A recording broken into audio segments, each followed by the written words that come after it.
Ką pirmiausia turėtume padaryti, tai namų aplinką paruošti taip, kad vaikai nebijotų joje judėti. Dažniausiai tėveliai saugoja daiktus, o ne vaikų sveikatą.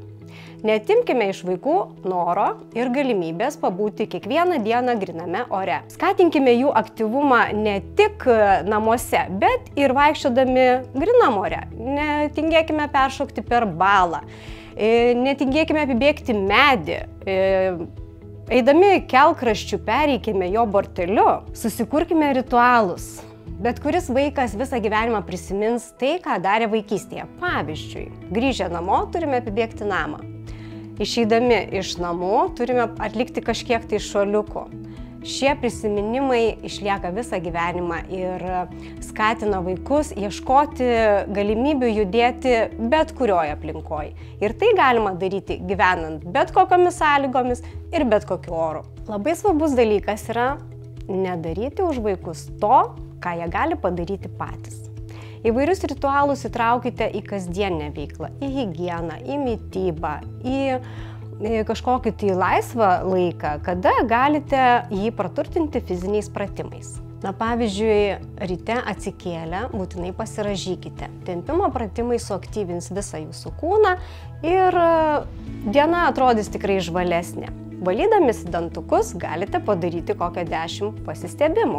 Tai tikrai sustiprins jūsų kojas. Olimpinio mėnesio metu vaikams yra pasiūlytas toksai iššūkis, kurį galite pabandyti atlikti kartu su savo vaikais. Rasite nuorodą apie iššūkį ir kaip jį galima atlikti, o ar jums pavyks, pamatysime neužilgo. Ir lietuvių liaudies išmintis sako, liga raitajoja, sveikata pėsčia vaikščioja. Nuo pat mažų dienų leiskime vaikui turėti savo, kaip sakau, ir išsaugoti įgimtą alkio ir saikingumo jausmą. Leiskite jam valgyti tada, kada jisai nori ir leiskime jam baigti tada, kada jisai savo, kad aš jau esu sotus. Neverskime jo suvalgyti daugiau, negu jisai nori. Taip išsaugosime jo saikingumo ir alkio jausmą, įgimtą. Kita svarbi sąlyga yra tai, kad tėveliai lygiai taip pat turi būti pavyzdžių. Vieno ko tai iš esmės vanduo vienintelis gėrimas vaikams, plus nesaldinta arbata. Tik tai toks gėrimas, kaip sakau, yra toleruotinas ir tikrai tai yra mažiausia sąlyga, kurią gali tėveliai padaryti, bet dėl jų sveikatos tai yra vienas didžiausių žingsnių, iš esmės atsisakant visų saldintų gėrimų. Kitas žingsnis prieiti prie to, kad namuose nebūtų perkamas kasdien, kaip sakau, kasdieninio stalo įvairūs greitas maistas, pusfabrikačiai, koldūnai, įvairūs, tarkim, šaldyti gaminiai, picos ir panašiai.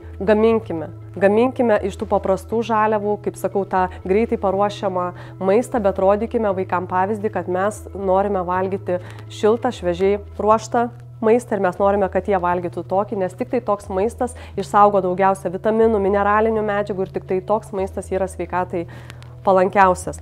Ir, kaip sakau, visi tie užkandžiai, visas maistas, kuris yra prekybos centruose, ugdyti. Skaitykite su vaikais ženklinimo etiketės prekybos centruose, stovime prie kasų, tikrai turime begalę laiko, paskaitykite, kas aplinkui yra iš produktų, kramtomai gumai, įvairūs saldainiai, sausainiukai, paskaitykite su vaikais sudėti ir pasižiūrėkite, ar ten jūs matote maisto, ar ten daugiau cheminiai elementai. Ir supraskite tą vieną sąlygą, kurią iš esmės daugelis nesupranta, sako, jeigu yra prekybos centruose, tai iš esmės mes galim valgyti viską, nes visas maistas kaip ir saugus, jau leistas vartotojų į rinką, tai svarbu, kad tik tai saiką mes turėtume, bet reikėtų suprasti, kad tikrai yra tam tikri produktai, kur saiką pajusti yra neįmanoma, tai yra maisto pramonės, kaip sakau, gudrybės, traškus skonis, didelis kiekis cukraus, didelis kiekis druskos, riebalai, tarkim, rafinuoti ar net hidrinti, jie neleidžia mums pajausti saiko ir mes valgome daugiau negu reikia mūsų organizmui. Tai vat, pavyzdžiui, ar tai būtų javainiai, traškus, ar tai būtų, tarkim, traškus, bulvių traškučiai, kur tikrai nemačiau per savo gyvenimą ne vieno bulvių traškučio valgytojo, kuris suvalgęs vieną bulvių traškutį pasidėtų į spintelę kitai dienai, nes valgo saikingai. Tai iš esmės būtent javainių pirma sudėtinė dalis yra cukrus, traškus skonis ir neleidžia sustoti ir tu gali tikrai valgyti ne savaitę šitą pakelį, o per vieną kartą ir net nepastebėsi. Lygiai tas pats su bulvių traškučiais, kuriuose yra didelis druskos kiekis, riebalų 30% ir traškus skonis. Ir saiko tu nepajusi.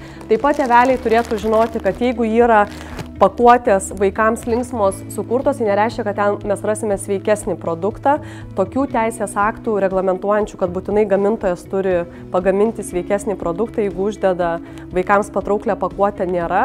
Todėl net šiuo atveju, tarkim, paprasta pakuotė ir vaikams, tai čia yra netgi cukraus didesnis kiekis negu šioje pakuotėje. Tai pirmiausia, atsisakome gėrimų, kuriuose yra daug pridėtinio cukraus, geriame vandenį, nesaldintą arbatą, priešpečių dėžutės gaminame, kaip sakau, mokome vaikus jas pasigaminti nuo pat pirmos klasės, prekybos centruose apsipirkinėjame kartu su vaikais, skaitome ženklinimo etiketės, renkamės vis dažniau grynus maisto produktus ir iš jų gaminame šviežiai ruoštą šiltą maistą, valgome reguliariai įvairų maistą, saikingai, ir taip išsaugosime savo sveikatą. Maisto priedai, kurie yra draudžiami vaikų maitinime, tai yra konservantai, saldikliai, skonio kvapo stiprikliai ir dažikliai. Tai yra patys pagrindiniai maisto priedai, kurių neturėtų būti ant vaikų stalo.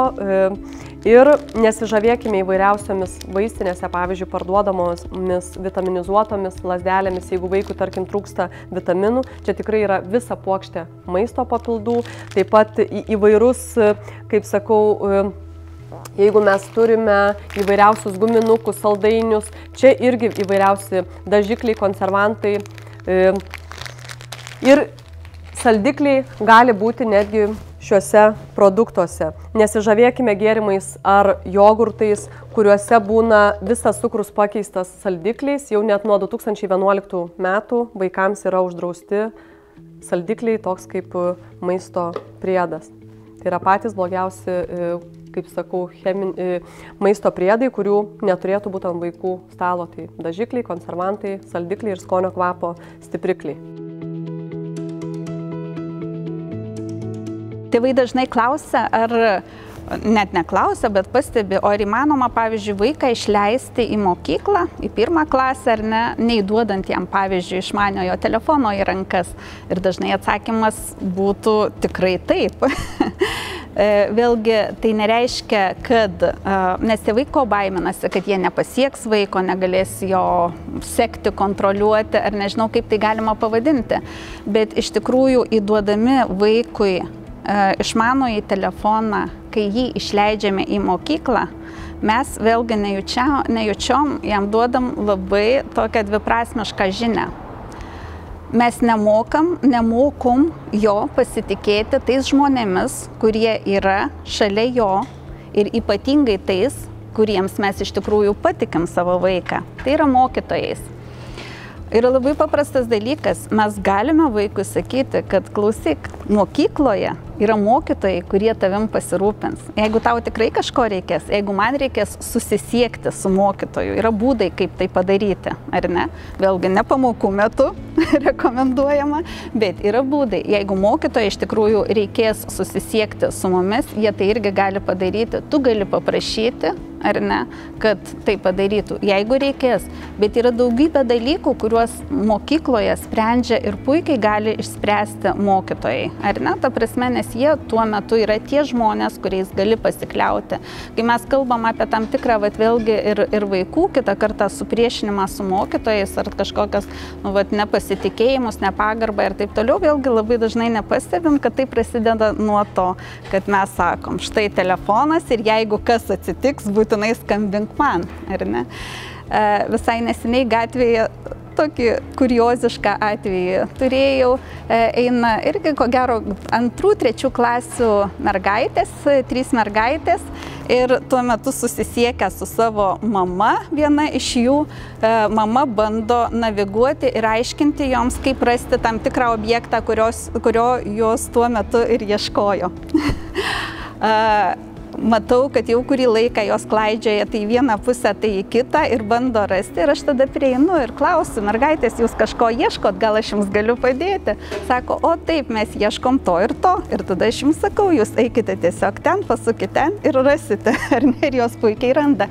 Vėlgi, kas atsitinka, ar ne, ta prasme, jungiamės prie tėvų, kurie, aišku, gerai, kartais pasiekiami, kartais gali būti nepasiekiami, bet mes visiškai nemokom pasitikėti tuo aplinkiniu pasauliu kitais žmonėmis, ar ne, ta prasme, galimybė, ta prasme, iš tikrųjų ir savotiškai netgi irgi eiti į tą ryšį, gyvą ryšį su kitais žmonėmis. Tai irgi būtų labai svarbu ir toksai palinkėjimas mokyti vaikus šitų dalykų.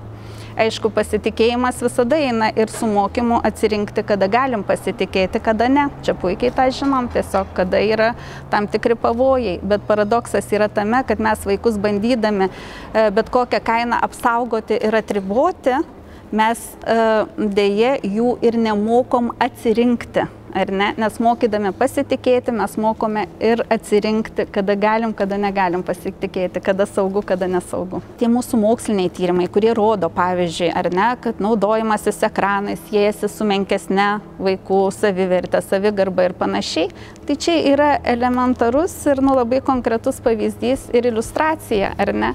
Kaip vaikas gali mokytis vertinti save ir kaip jisai gali gauti tą žinutę, kad jisai yra vertingas ir svarbus savo tėvams arba mokytojams, jeigu jie tuo metu kreipia dėmesį ne į jį, o į tai, kas yra ekrane.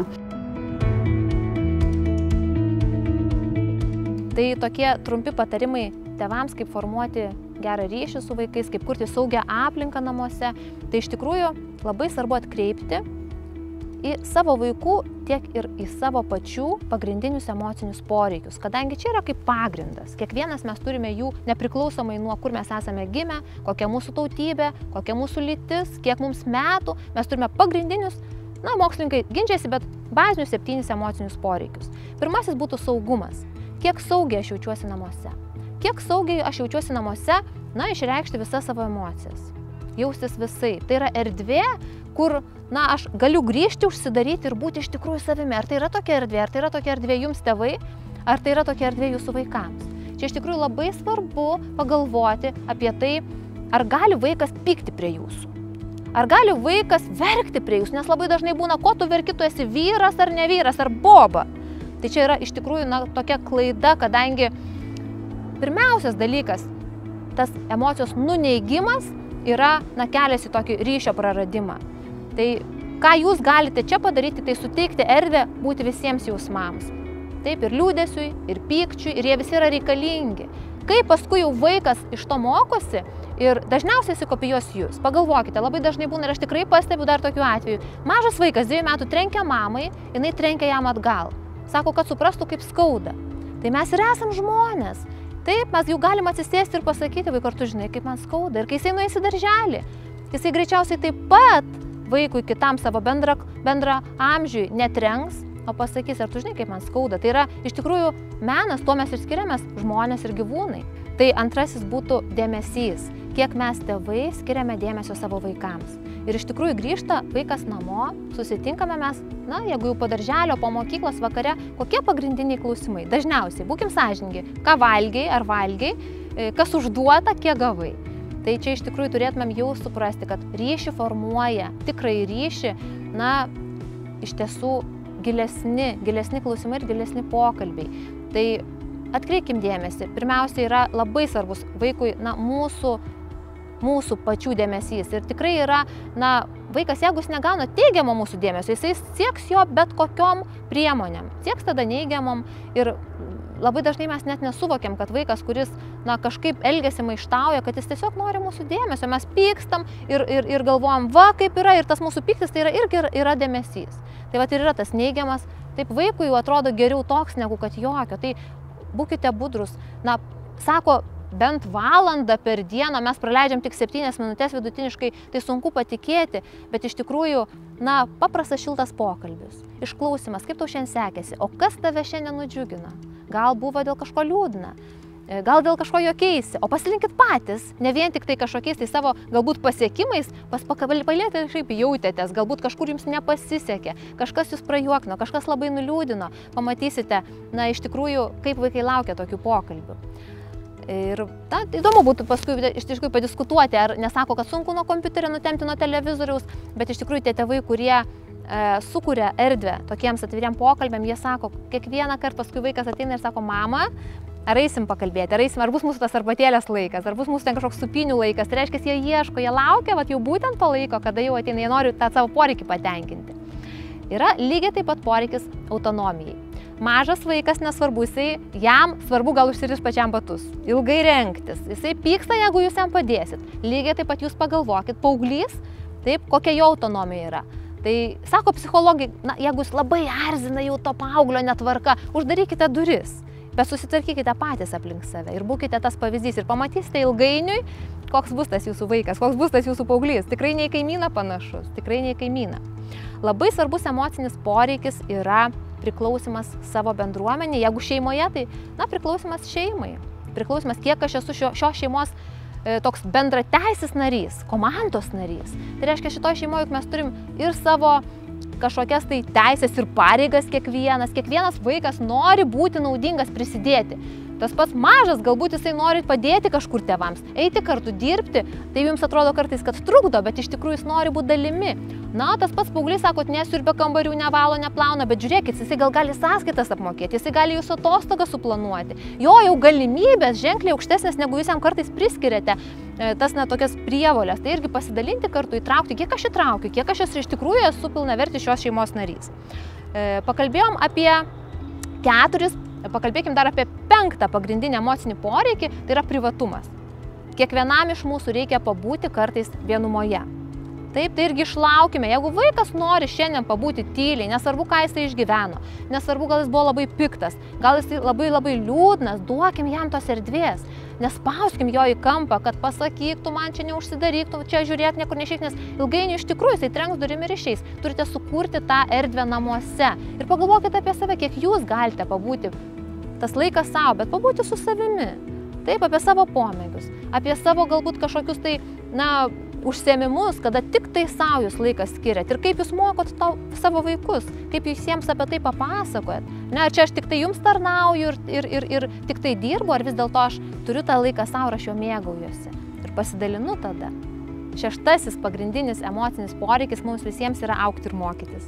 Ir jūs dažnai galvojat, kad vaikai nenori mokytis, bet žinokite, tai yra netiesa. Tiek jūsų vaikai, tiek jūs pats turit poreikį mokytis ir augti. Ir pagalvokite apie tai, kad, na, įsivaizduokit, vieną dieną jūsų gyvenime nebeliktų jokios erdvės mokytis.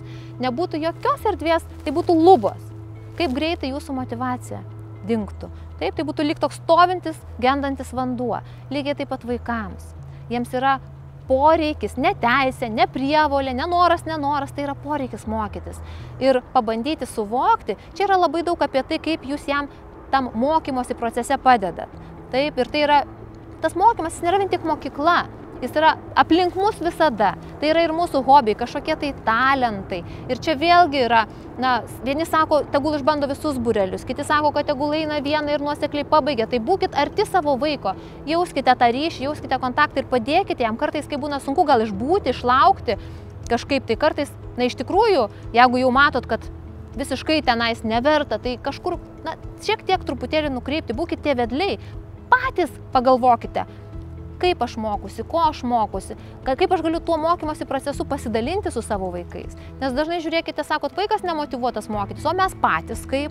Ar jau visą žinią esam, viską išmokę ir nieko nebenorim? Tai čia yra netgi toksai terminas, ar mes esame tas stopped mentality, ar mūsų mentalitetas jau sustojęs, ar vis dėlto esame tam growth, augimo mentalitete, kai esame atviri informacijai, plečiame savo požiūrį. Tai iš tikrųjų mokytis yra pagrindinis emocinis poreikis. Na ir paskutinis, bet iš tikrųjų labai svarbus, tai yra besąlyginis ryšys. Kiekvienam žmogui svarbu turėti bent vieną kitą žmogų, kuris mus priimtų be jokių sąlygų. Nepasisekė, suklydom, esam visiški lūzeriai, į ką kreipsimės? Į savo tėvus? Į draugą, į močiutę, į senelį, į mokytoją. Jeigu tokio žmogaus nėra, tai vaikui, paaugliui, jaunuoliui gali būti labai sunku. Ir, na, iš tikrųjų, dėl to ir yra įsisteigusios jaunimo linijos, vaikų linijos, suaugusiųjų linijos, kad lyg tai dar ta ausis mus išklausys besąlygiškai. Tai ar esame tos ausys savo vaikams?